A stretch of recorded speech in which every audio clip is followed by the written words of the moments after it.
नमस्कार दोस्तों इस समय दुनिया के सबसे बड़े देश का सबसे ताकतवर नेता यानी कि रूस के राष्ट्रपति व्लादिमीर पुतिन को कभी परिवार को पालने के लिए उन्हें टैक्सी ड्राइवर बनना पड़ा था। यह समय उनके लिए बहुत ही दर्दनाक था, लेकिन हालात ने मजबूर कर दिया। आइए दोस्तों जानते हैं रूस के राष्ट्रपति व्लादिमीर पुतिन की अनटोल्ड स्टोरी। और हाँ दोस्तों, वीडियो पसंद आए तो वीडियो को लाइक करके चैनल को सब्सक्राइब कर लीजिएगा। 7 अक्टूबर 1952 सोवियत संघ के रूसी गणराज्य के लेनिनग्राद, जो कि वर्तमान में सेंट पीटर्सबर्ग है, वहां पुतिन का जन्म हुआ। एक मिडिल क्लास फैमिली जो एक छोटे से अपार्टमेंट में रहते थे। उनकी माँ एक फैक्ट्री में मजदूरी करती थी, पिता सोवियत नेवी में सेवक का काम करते थे। पुतिन शुरू से ही फाइटर नेचर के थे। पढ़ाई में पुतिन ठीक ठाक थे, लेकिन उनका असली शौक था मार्शल आर्ट। उन्होंने जूडो सांबो मार्शल आर्ट सीखा और उसमें चैंपियन बने। दोस्तों, जूडो ने उन्हें डिसिप्लिन और पेशेंस सिखाया। सन 1975 में पुतिन ने लेनिनग्राद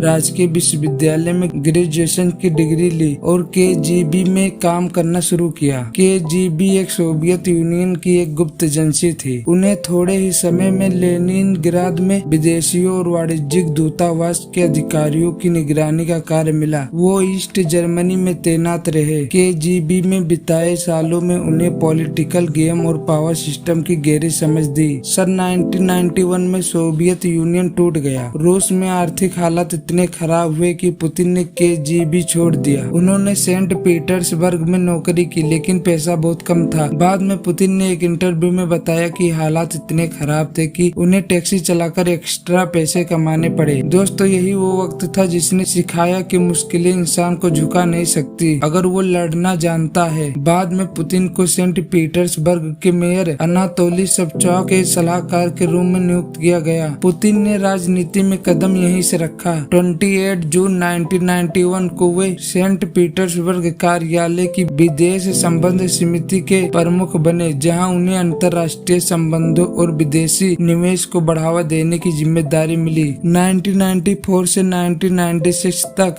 पुतिन ने सेंट पीटर्सबर्ग में कई अन्य राजनीति और सरकारी पदों पर कार्य किया। उनकी ईमानदारी और तेज दिमाग ने सबको प्रभावित किया। सन 1996 में मेयर अनातोली सबचाक के चुनाव हारने के बाद पुतिन को मॉस्को बुला लिया गया, जहां वे राष्ट्रपति बोरिस येल्त्सिन के प्रशासन कार्यालय में काम करने लगे। मार्च 1997 तक पुतिन ने इस पद पर कार्य किया। 26 मार्च 1997 को राष्ट्रपति बोरिस येल्त्सिन ने पुतिन को राष्ट्रपति प्रशासन का उप प्रमुख नियुक्त किया, जहां 9 अगस्त 1999 को पुतिन रूसी संघीय सरकार के कार्यवाहक प्रधानमंत्री के रूप में नियुक्त किए गए। 16 अगस्त को स्टेट ड्यूमा ने पुतिन के पक्ष में 233 वोट देकर, जो साधारण बहुमत के लिए आवश्यक 226 से अधिक थे, इसलिए प्रधानमंत्री के रूप में उनकी नियुक्ति को मंजूरी दी। दोस्तों, अन्य प्रधानमंत्रियों की तरह पुतिन ने अपने मंत्रियों का चयन खुद नहीं किया। उनका मंत्रिमंडल राष्ट्रपति प्रशासन द्वारा निर्धारित किया गया। 31 दिसंबर 1999 को राष्ट्रपति येल्त्सिन ने समय से पहले अपने पद से इस्तीफा दे दिया। दोस्तों, रूस के संविधान के अनुसार पुतिन को रूस के कार्यवाहक राष्ट्रपति के रूप में चुना गया। राष्ट्रपति येल्त्सिन इस्तीफा देने के बाद 3 महीनों के भीतर राष्ट्रपति चुनाव आयोजित किया गया, जिसमें पुतिन ने 52.97% मत लेकर जीत हासिल की। 7 मई 2000 को पुतिन ने आधिकारिक तौर पर राष्ट्रपति कार्यालय संभाला। उन्होंने रूस की टूटी अर्थव्यवस्था को फिर से खड़ा किया, तेल गैस इंडस्ट्री को मजबूत किया और रूस को ग्लोबल पावर बनाया। दोस्तों, पुतिन ने अपनी छवि एक स्ट्रॉन्ग मैन नेता की बनाई। चाहे जूडो करते हुए, जंगल की घुड़सवारी या फिर टैंक चलाते हुए, उन्होंने दिखाया कि वो सिर्फ नेता नहीं बल्कि एक फाइटर है। दुनिया उन्हें डर और सम्मान की नजर से देखने लगी। पुतिन पर आलोचना भी होती रही, मीडिया कंट्रोल करने, विपक्ष को दबाने और लंबे समय तक सत्ता में रहने के लिए। लेकिन उनके समर्थक मानते हैं पुतिन ने रूस को स्टेबिलिटी और ताकत दी। दोस्तों, 2000 का साल रूस के लिए एक नए युग की शुरुआत था। 47 साल के राष्ट्रपति पुतिन ने देश के लिए 2 बड़े काम किए। चेचन्या में आतंकवाद के खिलाफ युद्ध और टैक्स सिस्टम को बदला। 2004 में जब फिर से राष्ट्रपति चुनाव हुआ तो पुतिन भारी बहुमत से जीत गए। रूस की जनता ने उन्हें रियल लीडर मान लिया। रूसी संविधान के अनुसार लगातार 2 कार्यकाल के बाद वे राष्ट्रपति नहीं बन सकते थे, इसलिए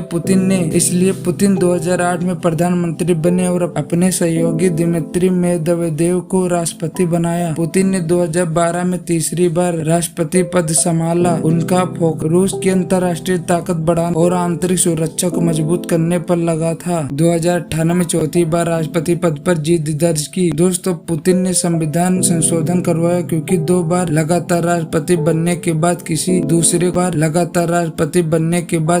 दूसरे को राष्ट्रपति बनाना पड़ता था। इस संशोधन के बाद पुतिन अभी 2025 तक राष्ट्रपति पद पर हैं और 2030 तक ऐसे ही रहेंगे। ग्लोबल लेवल पर आज पुतिन सबसे ताकतवर नेता के रूप में एक चर्चित चेहरा बने हुए हैं। तो दोस्तों, आपको ये वीडियो कैसे लगी कमेंट में जरूर बताएं। वीडियो को लाइक करके चैनल को सब्सक्राइब कर लीजिएगा।